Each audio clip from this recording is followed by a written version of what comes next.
Bonsoir tout le monde, bienvenue dans le Web Journal de Radio-Québec, édition du 30 janvier 2026. Je voulais juste ajouter mon petit grain de sel à ce qui se passe présentement au Minnesota parce que les médias sont dans une entreprise de propagande sans précédent, comme d'habitude, avec tout ce qui se passe. Chaque fois qu'il y a quelque chose qui se passe avec Donald Trump, on essaie de militariser ça, de retourner ça contre lui, etc.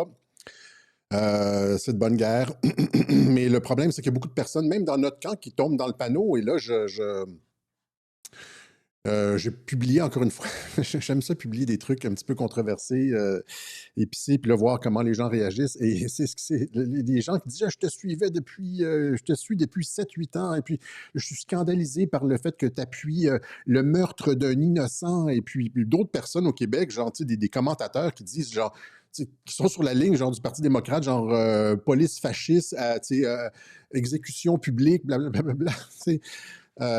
Des gens qui sont censés être informés puis qui font juste reprendre le narratif la trame narrative des médias. Donc, je suis scandalisé et au lieu de... Normalement, ça aurait été un fait divers, cette histoire-là, parce que appelons ça une bavure, entre guillemets. C'est pas une bavure, OK? C'est pas une bavure, c'est pas une erreur policière. C'est même pas une erreur policière. Je vais vous expliquer pourquoi c'est même pas une erreur policière. Et que dans 99,9% des cas où ce genre de situation-là va se produire, le même résultat va être obtenu tout le temps. Mais c'est ça, donc c'est ça, c'est finalement, c'est pas, j'ai oublié ce que je voulais dire, je suis comme nerveux en début de Web Journal, j'ai perdu ce que je voulais dire, mais on va voir, on va appliquer la trame narrative habituelle du Web Journal de Radio-Québec, c'est-à-dire vision synoptique, timing et puis cui bono, parce que ce qui manque souvent à ces analyses-là, c'est le fait qu'il n'y ait pas de vision synoptique. Donc, on réagit de façon émotive juste à un clip de 5-10 secondes, comme d'habitude, sans voir le contexte général. Et donc, encore une fois, je dis que dans 99,9% des cas où une situation comme celle-là va se produire, on va obtenir le même résultat. C'est-à-dire, et on va voir pourquoi. Donc, et là, il y a des facteurs aggravants. Donc, justement, le contexte insurrectionnel aux États-Unis avec ICE, les démocrates se débattent comme des diables dans l'eau bénite pour mal faire paraître l'ICE, alors que ça a été une police qui a été mise en place sous George Bush, je crois, en 2003, et qui a été utilisée par tous les présidents, peut-être même Clinton. Non, je pense que c'est George Bush en 2003. Mais tu sais, des déportations, Trump n'arrive même pas à la cheville de Clinton, de Bush pour les déportations. Et là, on lui fait, on le fait passer pour un nazi. Donc, les chiffres vérifiables de tout ça, c'est 12,5 millions de déportations sous Bill Clinton, aucune manifestation. 10,3 millions de déportations sous George Bush, zéro manifestation. 5,2 millions de déportations sous Obama et 1,5 million de déportations sous Donald Trump. Et là, c'est des manifestations, c'est le nazisme. On est comme littéralement, c'est les chambres à gaz. Et c'est la machine à spin qui tourne et des gens tombent, tombent dans le panneau. Je vais vous montrer un peu le genre de réaction qu'on a. On a des célébrités ici comme Katie Griffin qui affirme qu'il n'y a qu'une seule solution au problème des enfants kidnappés. Ce sont des illégaux, OK? Les enfants kidnappés dans des camps de concentration, faire quelque chose de radical. Écoutez ça, identifiez vos voisins MAGA et commencez à planifier. Identifiez vos voisins MAGA. Je vais vous montrer un peu le contexte insurrectionnel dans lequel on est aux États-Unis. La procureure générale de l'État de l'Arizona, Chris Mays, a dit que les gens devaient se défendre avec une force. Ce sont des opérations 100% légales, validées par la Constitution des États-Unis, qui ont été faites par tous les présidents des États-Unis avant Donald Trump. Et là, elle a dit finalement qu'il faut se défendre avec une force létale contre l'ICE. Hein? Donc, Chris Myers partage une recette pour le désastre face aux mesures de l'ICE. Et là, on lui a demandé de démissionner parce que finalement, c'est une procureure de l'État de l'Arizona qui dit essentiellement qu'on devrait tirer sur des agents fédéraux qui appliquent la loi constitutionnelle des États-Unis. Comprenez où est-ce qu'on est rendu avec ça? Il y a aussi le procureur général de Philadelphie, Larry Krasner, lui qui dit que ce sont des nazis là, et qu'on doit prendre des mesures en conséquence. Je vous montre ce qu'il dit là-dessus. This is a small bunch of wannabe Nazis. That's what they are. In a country of 350 million, we outnumber them. If we have to hunt you down the way they hunted down Nazis for decades, we will find your identities. On va trouver votre identité par des agents de ICE, là, comme on a chassé les nazis pendant des décennies.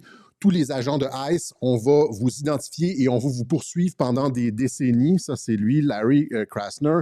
Il y a des antifas qui appellent à l'insurrection armée contre l'ICE. Je vous montre rapidement, on va faire ça rapidement, là, mais je veux juste vous montrer le contexte. Les gens ne voient pas que ce bonhomme-là, Alex Pretty, a été radicalisé.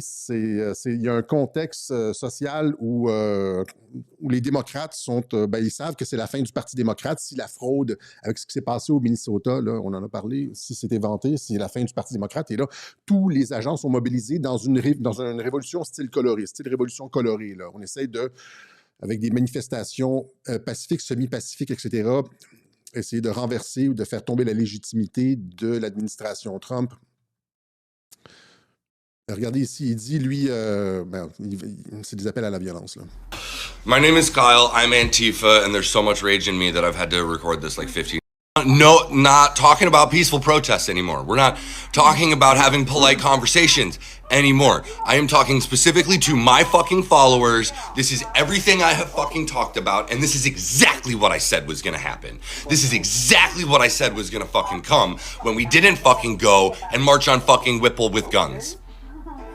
Sorry. But welcome to avec des fusils, avec sa veste par balle, etc. Après ça, on parle à CNN, on parle ouvertement de fours, de camps de concentration et de fours de crémation. Le gars, il dit, on n'est pas encore rendu au four crématoire, on n'est pas yet, c'est-à-dire on n'est pas encore rendu là. C'est des camps de concentration, mais on n'est pas encore rendu au four crématoire. À CNN. Important for you and your wife to close, which literally was built as a concentration camp, and Alligator Alcatraz, which I think we can all agree is a concentration camp. Not saying they're Dachau, I'm not saying they're putting people in ovens yet, but these are concentration camps. Regardez la réaction de Jake Tapper. Ils ne mettent pas encore des gens dans les fours crématoires yet, not yet, pas encore, on n'est pas encore rendu là, mais... Et donc, on est dans un contexte de révolution colorée semi-insurrectionnelle où j'en ai parlé, Trump préparait ça, il préparait ça depuis longtemps, l'Insurrection Act, etc., où des villes sanctuaires disent ouvertement aux employés de ne pas collaborer avec l'ICE, c'est-à-dire que même au Minnesota, au lieu de, normalement, ils sont censés, s'il y a par exemple, des criminels recherchés dans les prisons du Minnesota, des illégaux, des gens qui sont rentrés illégalement. Normalement, ICE vient les chercher à la prison pour les déporter, mais là, ils refusent de les donner à ICE. Non seulement ils refusent de les donner à l'ICE, mais ils les libèrent tout simplement. Je pense qu'au Minnesota, ils en ont libéré 429 des prisonniers que ICE venait chercher. Ils ont juste dit, genre, allez, vous êtes libres maintenant, partez. Criminels, genre vol, agression, n'importe quoi, peut-être meurtre. Vous pouvez disparaître dans la nature afin d'éviter que ICE vienne les chercher. C'est la machine démocrate qui est mobilisée contre l'effort de déportation des illégaux, qui est ce pourquoi les Américains ont voté, c'est le processus démocratique. Et là, vous avez donc la maire, par exemple ici, en plus de ce qui se passe à Minneapolis, ici, ça c'est la mairesse de Seattle, qui est un des bastions antifa, qui dit littéralement, les agents de ICE n'ont pas le droit d'aller dans les parcs ou dans les centres communautaires de la ville, n'ont pas le droit de faire ci, n'ont pas le droit de... refuse la collaboration avec... c'est un ensemble de mesures pour résister à la loi fédérale. Et donc, c'est ça, c'est que ce garçon nous est présenté, il y a un contexte de radicalisation. On nous présente ce garçon comme un gars tout souriant. C'est incroyable ce qui a été mis de l'avant dans les médias. Genre, ils en ont fait comme une espèce de saint alors qu'il est arrivé... faisait partie d'une milice organisée, parce que quand tu arrives armé à des manifestations organisées, avec des bottes cap d'acier, avec un fusil 9 mm, 2-3 chargeurs supplémentaires, pas d'identité sur toi et pas de permis de port d'armes non plus, alors que tu es censé l'avoir. Et que, si tu arrives à une manifestation armée, tu peux te dire, genre, au cas où le camp d'en face est armé, c'est pour ma protection personnelle. Et si jamais les agents m'arrêtent, ben, je montre mon permis de port d'armes. Et puis, mais c'est au cas où le camp d'en... Là, c'est qui le camp d'en face? Dans les manifestations anti-ICE, là, c'est qui le camp d'en face? Il est allé manifester contre qui? Le camp d'en face, c'est les agents fédéraux qui font appliquer la loi.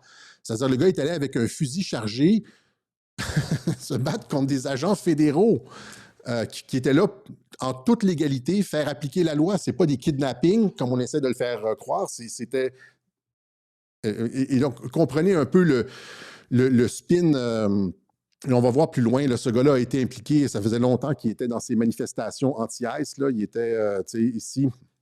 Mais l'homme de Minneapolis qui a été tué faisait partie d'un groupe de surveillance de quartier de l'ICE. C'est-à-dire que les manifestations, maintenant, c'est ça. Il y a un gigantesque effort organisé, même au niveau politique et même international, avec toutes les ONG, etc., afin d'identifier les voitures de l'ICE, prendre les plaques, savoir où ils sont hébergés, à quel hôtel les agents de ICE dorment et quand, je veux dire, on trouve à quel hôtel ils dorment, on défonce l'hôtel. Je ne l'ai pas mis dans la liste des vidéos que je voulais montrer, mais parce que je lis rapidement ici comme ça, la vidéo où est-ce qu'on voit les agents de l'ICE se faire brutaliser dans un hôtel.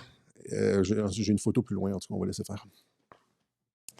Et donc, ça met la vie des agents de ICE en danger. C'est pas juste. Là, on est juste dans le contexte. Là, on va juste montrer le contexte politique. Contexte de radicalité insurrectionnelle. C'est pas celui-là ici, c'est celui-là ici.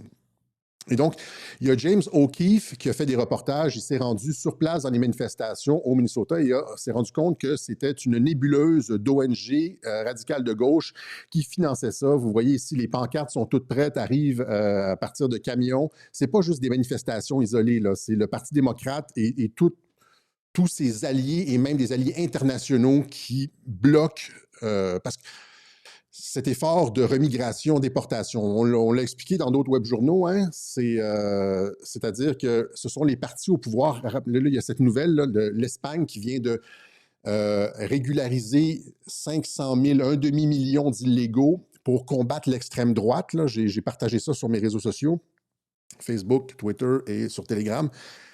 Elle régularise 500 000, un demi-million de clandestins pour combattre l'extrême droite. Et donc, ça, c'est le pattern partout. On fait rentrer des illégaux. Ils ont fait ça au Canada lors du référendum de 95. Le Parti libéral se maintient au pouvoir seulement avec l'immigration. On ouvre les vannes de l'immigration, on donne des subventions. On l'a expliqué, le stratagème. Et les partis mondialistes de gauche se maintiennent au pouvoir. Et c'est... quand ça va tomber, finalement, ça va être la fin de tout ça. Là. On l'a expliqué dans, je pense qu'il y a 2-3 web-journaux.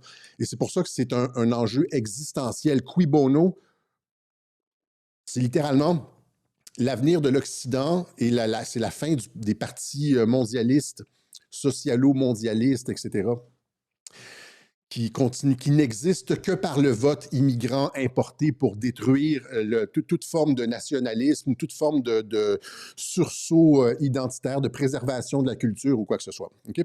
Et donc, il est allé sur place, James O'Keefe, et il a montré justement plusieurs de ces organisations qui participaient au financement et à l'organisation de ces manifestations.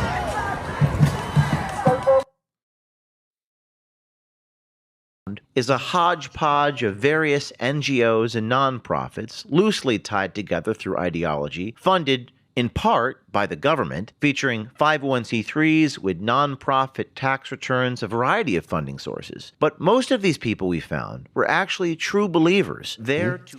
Et donc ça, c'est James O'Keefe. Il y a aussi Mike Benz qui a fait un reportage sur justement qui sont les organisateurs de cette révolution colorée. Ils ont trouvé du financement, etc., etc. Et donc, c'est des vidéos quand même assez longues. Là. Je ne ferai pas jouer ici, mais on remarque que les politiciens au Minnesota qui sont comme complices de la fraude, ils ont bénéficié de ça, ils sont au pouvoir à cause de ça, financent et organisent ces manifestations. Hein. Donc, ça s'organise sur l'application Signals. Signals, c'est une application qui permet d'envoyer des messages codés, mais malheureusement pour ces démocrates radicaux, les groupes de discussion Signals ont été infiltrés comme par James O'Keefe et d'autres personnes qui s'enregistraient là-dessus et puis qui ont fait des captures d'écran. Et donc, tu sais, quand on dit comme... Par exemple, quand il y a une nouvelle, on voit, quand ils savent où sont les véhicules de ICE, dans quel hôtel ils sont logés, mais quand on voit les véhicules partir le matin, il y a des personnes qui suivent les véhicules, qui prennent en photo la plaque d'immatriculation. ICE License Plate Tracker. On va juste montrer ça rapidement.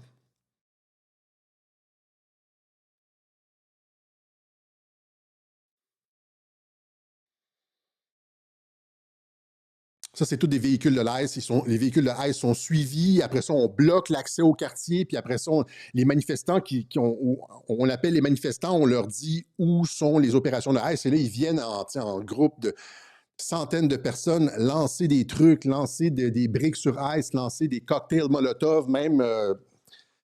On va en montrer quelques-uns ici.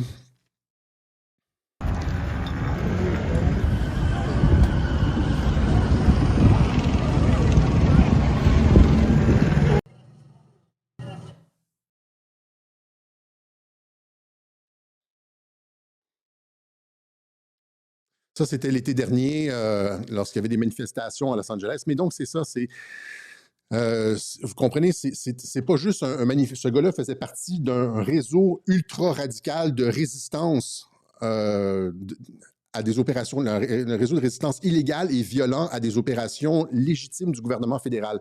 Et par exemple, vous avez ici, ça ici, c'est Alex Falconer, c'est un des représentants c'est un sénateur de l'État du Minnesota qui dit justement qu'on s'organise sur Signals pour résister à l'ICE.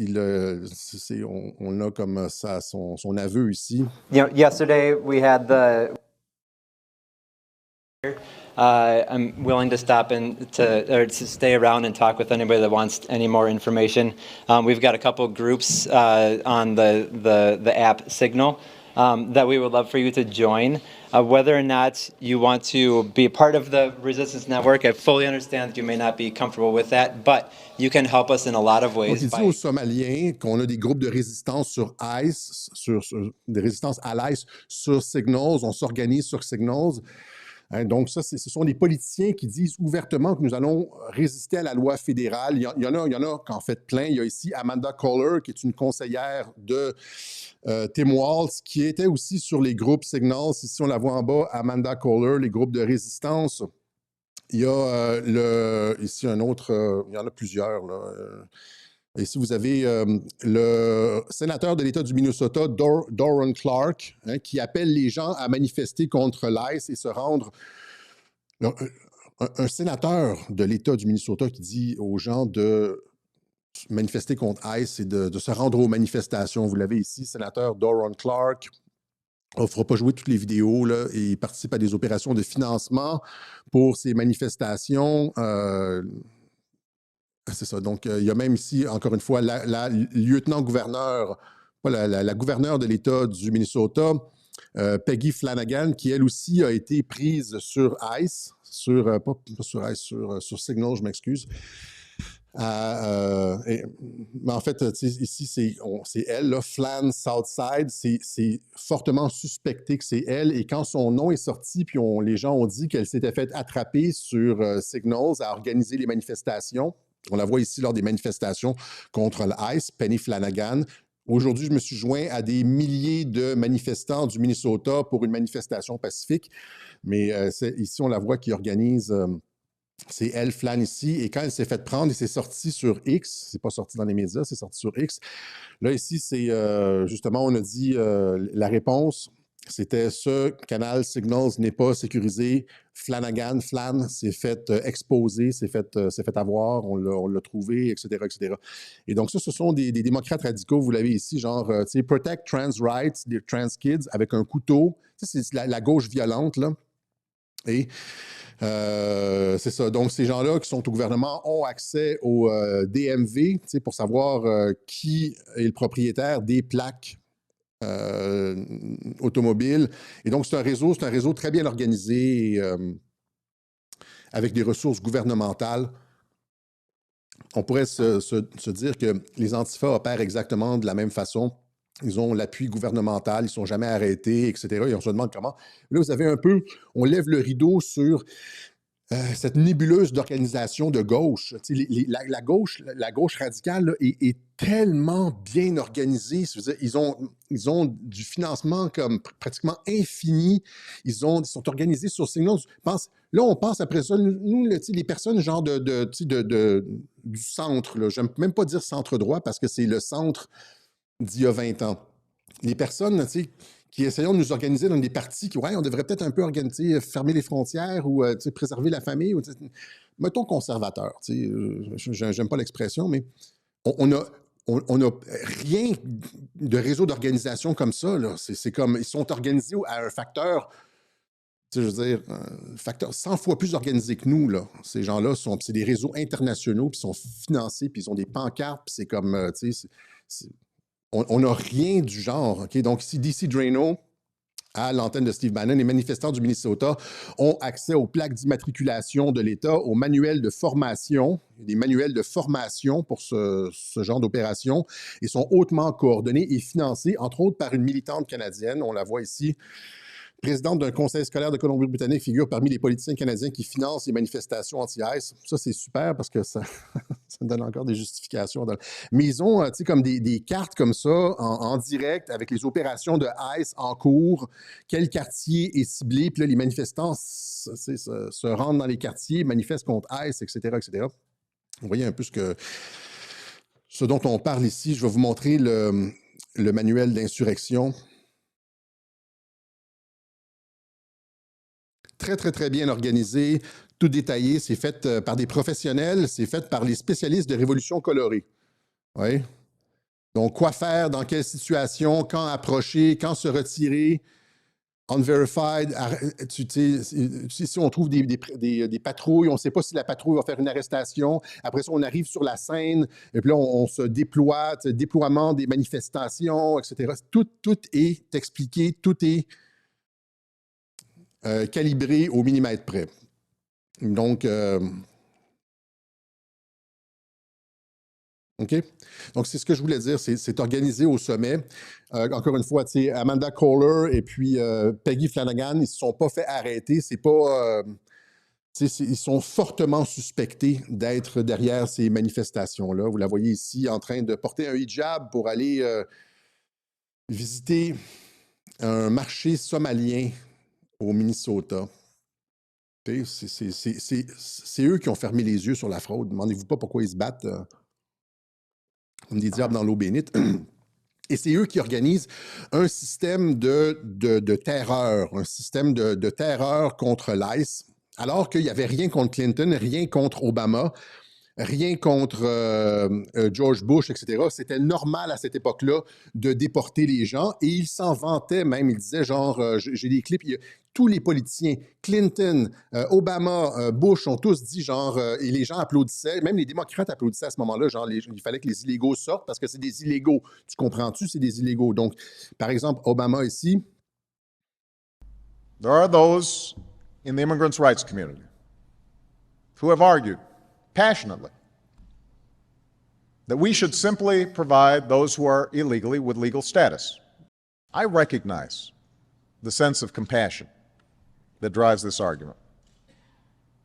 But I believe such an indiscriminate approach would be both unwise and unfair. It would suggest to those thinking about coming here illegally that there will be no repercussions for such a decision. Last week, Clinton, an undocumented, which, as I understand it, urged them to deport this man again after he got out of prison another time. You know, here's a case where we've deported. He ends back up in our country, and I think the city made a mistake. The city made a mistake not to deport someone. Donc, ils sont tous en faveur de... Quand c'est Trump qui le fait, c'est un crime, c'est un nazi, etc. On est sur le bord des camps de concentration, c'est du kidnappage d'enfants, c'est comme... Vous comprenez, c'est quoi? Et la même chose avec les manifestants. On présente les manifestants comme des saints alors que ce sont des radicaux armés qui font partie de groupes organisés, des semi-milices parce qu'ils vont avec des armes. Et en fait, c'est une résistance armée contre l'ICE. Là, c'est chapeau à Trump pour pas... je veux dire chapeau, Tout le monde voudrait qu'il invoque le Insurrection Act, n'est-ce pas? Mais là, il se retient, alors qu'on est réellement dans une insurrection. Hein. C'est un contexte de radicalité insurrectionnelle. Vous avez ici, ça c'est la nouvelle que je vous montrais un petit peu plus tôt, un homme de Grand Island plaide coupable pour avoir lancé un cocktail Molotov dans un établissement du Department of Homeland Security.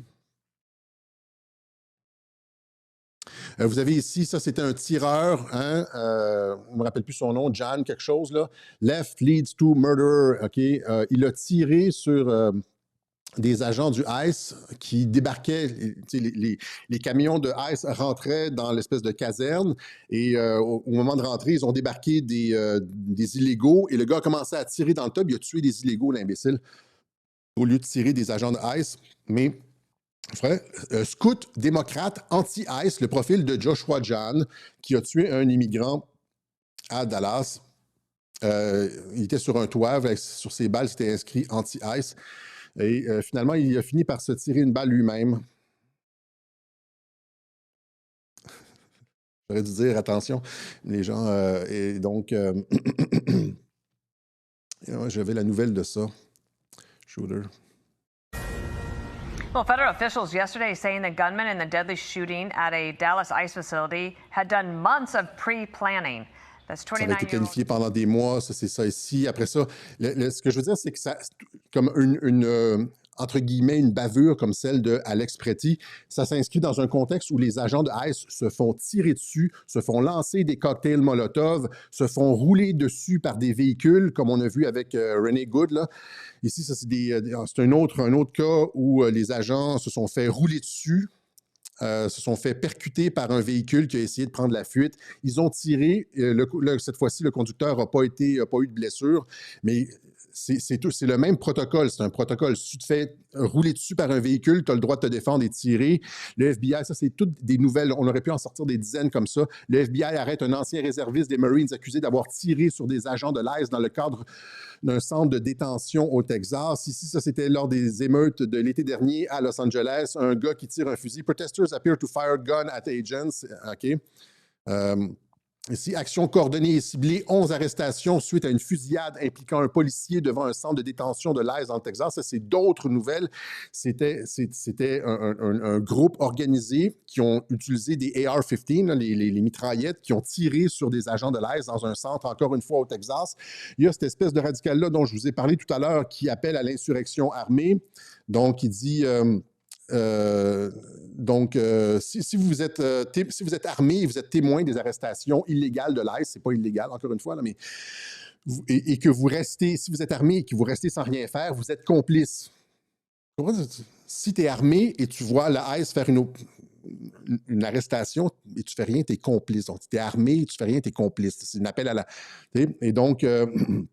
nous devons rejeter ICE and give no quarter. Aucune merci, aucune pitié, sans merci, là. No quarters, pas de quartier. Et donc, vous devez les identifier et les désarmer. Un effort national pour désarmer et identifier tous les agents de l'ICE. C'est comme l'autre qui disait que le procureur général de Pennsylvanie qui disait qu'on allait les poursuivre comme les nazis pendant encore des années. C'était, tu sais, ici, l'ICE affirme qu'une foule violente a aidé un criminel à s'évader et a laissé un agent de l'ICE gravement mutilé. Il s'est fait mordre le doigt. T'arrêtes quelqu'un, ils ont la rage, là, ces militants-là, parce qu'ils, ben oui, ils combattent des nazis, vous comprenez? Ils se sont fait rentrer dans la tête que c'était des nazis par les médias. Et le gars s'est fait mordre, il a perdu un doigt, il a perdu un doigt, là. Un agent de l'ICE blessé... Un agent de l'ICE a blessé un homme à la jambe par balle dans le nord du Minneapolis après une agression à la pelle, selon les autorités. Tu viens faire une arrestation, puis le gars, il charge un agent armé avec une pelle. Tu sais, imaginez comment il faut être dérangé, il faut être... c'est quoi le mot, là? Est-ce que vous savez? Crétin ou... tu sais, c'est pire que ça, c'est pire que idiot, c'est comme ça frise la folie. Charger un agent armé avec une pelle. Tu te fais tirer dans la jambe. Puis là, c'est quoi qu'ils vont dire, genre, les petits messieurs puis les petites madames, là, genre, ils ne méritaient pas ça. Tu charges un agent armé avec une pelle, connard. Je veux dire, ouais, dans quel monde est-ce qu'on vit? Où est-ce que c'est rendu possible de faire ce genre de choses-là? Donc, Oui, ici, ça, c'est la même chose. Donc, un immigré clandestin tentant d'échapper à son arrestation fait marche arrière avec sa voiture et percuter un agent de l'ICE à la jambe, manquant peu de... Et donc, c'est dans ce contexte-là où est-ce qu'ils se font tirer dessus, lancer des... Ils se font... où est-ce que les démocrates les fichent, les doxent, prennent leurs plaques, essaient de les identifier, disent que c'est des nazis qu'ils vont poursuivre pendant des années, et que les gens arrivent armés à des manifestations, se font mordre des bouts de doigts, se font attaquer à la pelle, se font rouler dessus par des véhicules, que ça prend place. Maintenant, on va juste faire ça rapidement. Là. Je pense que j'ai suffisamment expliqué le contexte. Qu'est-ce qui s'est passé avec... vous avez Alex Petit qui s'est fait tirer. Et là, l'argument, on l'a montré, tout le monde a vu la vidéo, ça ne sert à rien que je vous remonte la vidéo. Il y a une autre vidéo de lui, par exemple, qui montre qu'il était violent comme 10 jours auparavant. Comme une semaine avant, on voit que le bonhomme, c'est pas du tout le gentil garçon que les médias nous ont présenté, là. C'était un gars qui était arrivé armé, sans pièce d'identité, avec des bottes en cape d'acier, pour faire, en répondant une action illégale contre des forces de l'ordre. Tu sais, par exemple, quand on manifestait contre la COVID, on n'allait pas charger les policiers. On n'a jamais comme attaqué les forces de l'ordre. Nous, on se faisait... On était exemplaires. Tu sais, quand j'ai dit qu'il fallait être exemplaire, quand j'ai dit que à l'ère de l'information, tout acte de violence renforce l'État et que, tu sais, il fallait être exemplaire. On a toujours été exemplaires durant la COVID. On n'a jamais été violent. Je me suis prononcé contre les... on me reprochait ça à l'époque. Je disais qu'il ne fallait pas bloquer les routes, il ne fallait pas bloquer les ponts. Les gens voulaient des actions d'éclat, etc. Je dis ça va se retourner contre nous. Ça se serait retourné contre nous. Mais là, les mêmes médias qui nous auraient attaqués à l'époque, maintenant, soutiennent ceux qui font... Quand les médias font l'apologie de Alex Préti, ne donnent jamais le contexte de l'insurrection contre l'ICE, contre les forces fédérales aux États-Unis. Et donc, ils ne mentionnent pas que ce sont les manifestants qui attaquent des agents fédéraux, qui attaquent la police. On attaque la police, tu comprends-tu? C'est quoi le niveau, la différence de calibre entre des manifestations pacifiques et des manifestations qui attaquent la police? Et là, on le voit ici, le manifestant pacifique, là, genre, s'attaquer à ICE. This is a moment the news movement filmed on January 13th in Minneapolis, showing a man who appears to be Alex Preddy interacting with federal immigration agents 11 days before Border Patrol shot and killed him. Our footage was analyzed by the BBC, whose facial recognition technology confirmed his identity to a 97% degree of accuracy. On the morning... OK. Donc ça, c'est Alex Préti. Donc le gars cherchait le trouble, vous comprenez? Et pas juste ça. Et là, je veux dire, je vais arriver à mon propos sur ce gars-là. Quand je disais au début du Web Journal que dans 99% des cas, ce genre de bavure, c'est pas une bavure, là, mais ce genre d'événement va se reproduire. Parce que quand tu fais ce genre de truc-là, quand tu t'en prends aux forces de l'ordre, tu es armé, tu rentres dans une zone où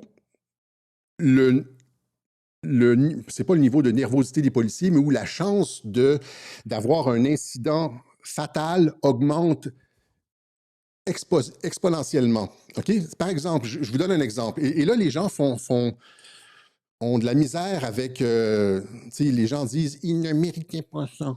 Et comme si c'était une question morale. C'est pas une question morale, ni avec René Goode, c'est pas une question morale.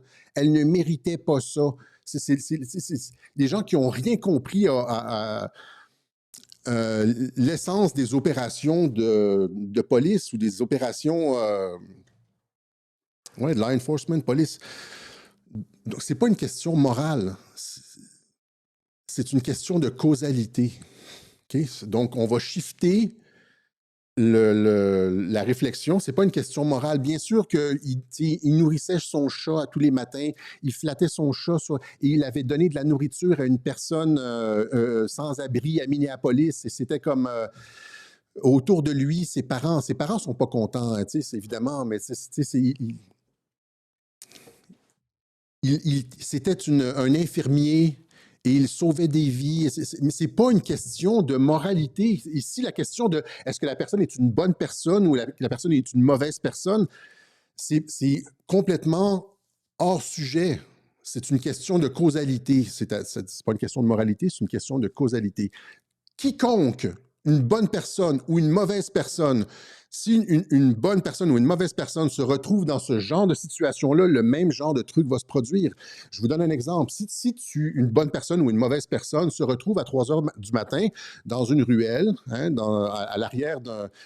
Et là, il y a 3 voitures de police, il y a comme, qui arrivent sous haute tension parce qu'il y a comme des tensions, il y a comme eu un vol ou je ne sais pas trop. 3 voitures de police qui arrivent à 3 heures du matin, qui t'entourent, et là, les policiers sortent et disent « Lève les mains en l'air ».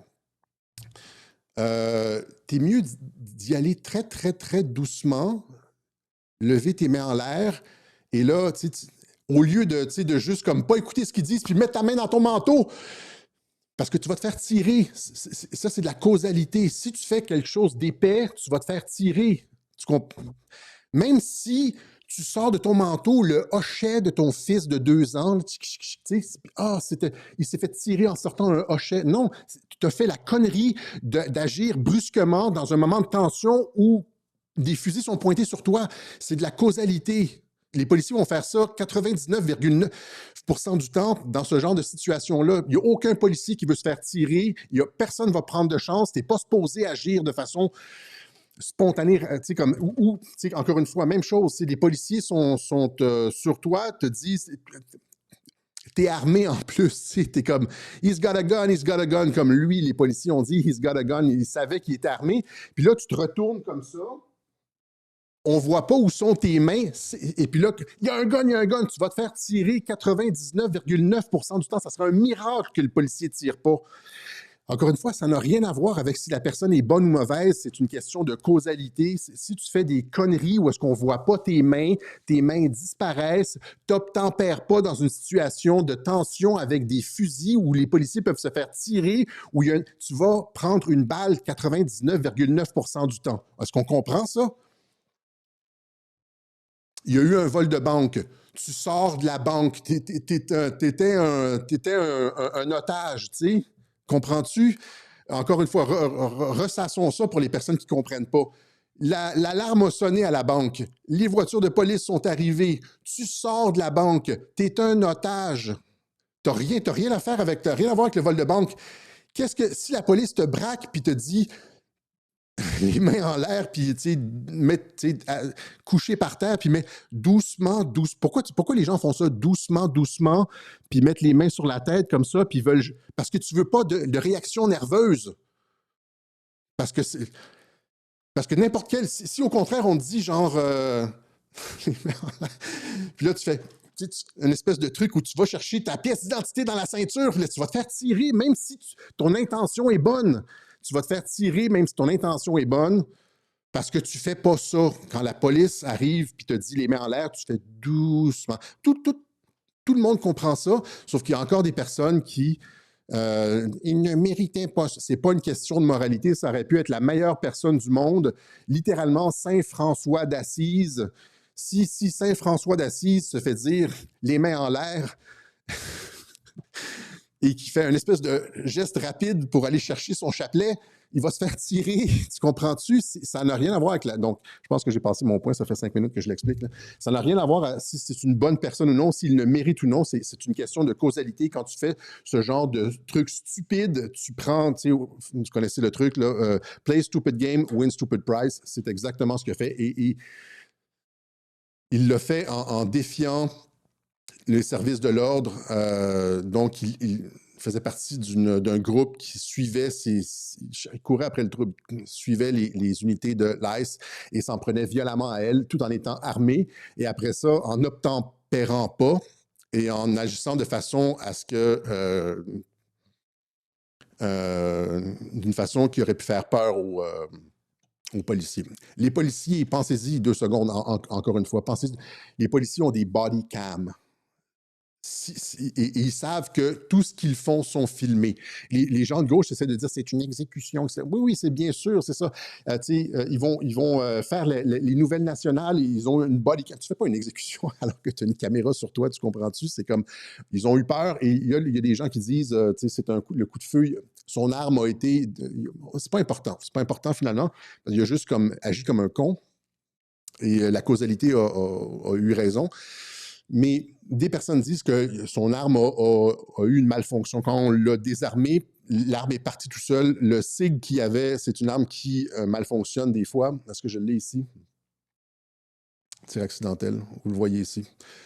Mais je le montre, mais c'est pas important finalement. C'est ce que j'ai expliqué. Ce qui est important, c'est que ce que j'ai expliqué, c'est que quand la police te pointe,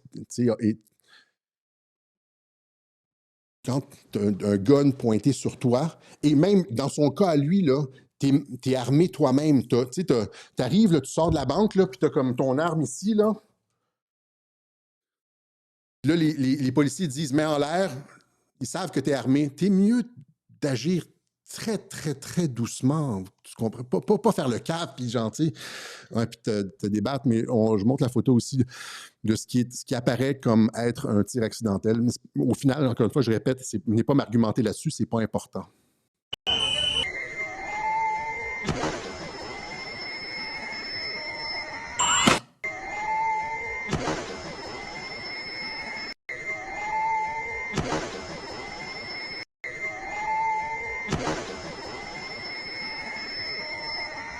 On voit clairement le fusil comme partir un petit peu comme ça.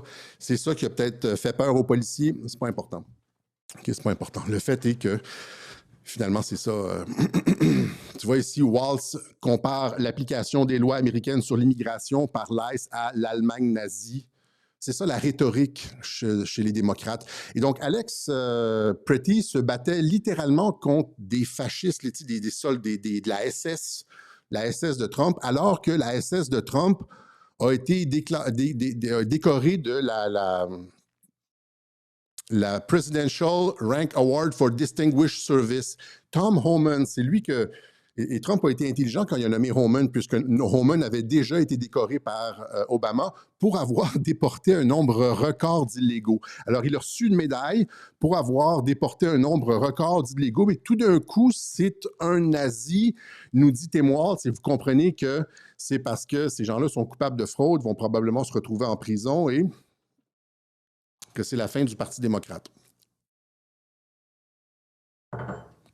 OK? Et je veux juste finir avec ça ici. On a comme... oui, c'est malheureux pour lui. Encore une fois, ce n'est pas une question de causalité, ce n'est pas une question de moralité, c'est une question de causalité. C'est malheureux pour Alex Pretty. On ne souhaite pas la mort de personne, évidemment, là. Mais là, à tous ceux d'entre vous là, qui disent il y a trop d'immigration, ouais, ça va nous prendre de la remigration. C'est le thème cette année, pas mal, la remigration. Là, ils sont en train de faire le travail aux États-Unis. Il va y avoir des trucs comme ça qui vont se passer. Il y a des immigrants, des gens qui ont été interceptés par la ICE. Là, il y en a comme plein qui sont morts sous Obama. Il y en a 56, je pense, qui sont morts sous Obama. 67 selon certains chiffres. Là. Et donc, des baveux où est-ce que des gens meurent, là, il y en a comme des dizaines sous un mandat. Là, paf, ils meurent, hein, ils se sauvent, ils tirent, des trucs comme ça où est-ce que l'agent de ICE a interprété qu'il allait sortir un fusil. Il ouvre la porte du placard, bang, tu le tires. Il y en a des dizaines comme ça, on n'entend pas parler, mais il y en a des dizaines, des trucs comme ça, tu ne peux pas agir de façon comme ça avec mais ce que je veux dire, c'est que, il y a comme plein de morts tout le temps sous les autres. Il y a eu plein de morts aussi sous les autres présidents dont on n'a jamais parlé. Mais deux, si vous voulez, par exemple, qu'il y ait une réelle remigration, là, il va y en avoir comme des histoires comme ça, il va y en avoir plein. Imaginez quand, par exemple, si en France, on a comme le RN qui est élu, là, les gens disent « Ah, le RN, mais ouais, c'est le seul parti qui peut réellement opérer la remigration. C'est pas Asselineau qui va faire ça. Un parti qui peut arriver au pouvoir puis réellement commencer avec de la remigration, c'est le parti le mieux placé. De toute façon, c'est pas important. Là. C'est pas ça l'argument.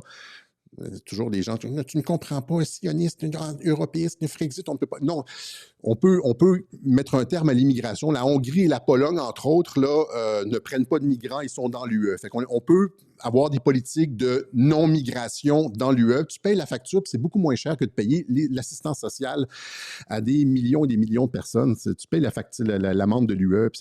Donc, c'est possible à l'intérieur de l'UE. Et donc, si ça, je donne un scénario fictif, un gouvernement arrivait en Europe, en France, et commençait à déporter des... Tu sais, il se rendait comme... C'est quoi les quartiers sensibles, là? Barbès, autour de Paris, là, je ne sais pas combienième arrondissement, à Marseille, ou tu sais, des villes qui sont comme complètement islamisées, là. Imaginez le GIGN ou tu sais, une police de la remigration qui rentre dans ces quartiers-là. Tu sais, là, c'est plus juste là, des petits soldats tu sais, woke. Là, tu as affaire à tu sais, des musulmans. Certains ont peut-être, même sont peut-être... tu sais, pensez à tu sais, il va y avoir des morts. Là. Ils ne voudront pas partir. Il y en a qui vont se battre. Tu sais. Et là, à un moment donné, il va falloir être capable de... faire face à la difficulté de la situation. C'est-à-dire, si on veut que des gens qui n'ont pas d'affaires... Prenons par exemple les OQTF, ceux qui ont été fichés obligation de quitter le territoire français. Hein, c'est un juge qui a... Mais il les déporte même pas. Mais juste les OQTF ou ceux qui sont fichés S, là, menace à la sécurité. Si on allait juste chercher ces gens-là, tu vois, il va y avoir de la résistance, il va y avoir des tirs par balle, il va y avoir des gens qui vont mourir. Si on n'est pas capable de prendre ça, je veux dire, évidemment, on souhaiterait que tout le monde obtempère à la loi. Tu as obligation de quitter le territoire français, tac, bye-bye. C'est comme tu prends l'avion et tu retournes. Mais il y en a qui vont résister. Puis il va falloir avoir les chines un peu plus dures, comme on dit, la couenne en québécois, un peu plus dure. Et accepter que ça va être... qu'il va y avoir, que ça ne se fera pas sans casser des œufs.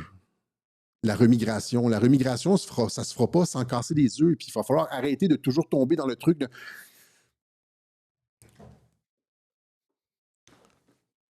Comprenez ce que je veux dire, là, un peu? Il n'y en a pas juste comme... Si vous voulez en faire partir, s'il y en a, comme certains disent, il y a comme des millions de personnes qui ont vocation à partir, puis que l'État est sérieux à propos de les faire partir, puis qu'on fasse comme aux États-Unis, qui est comme...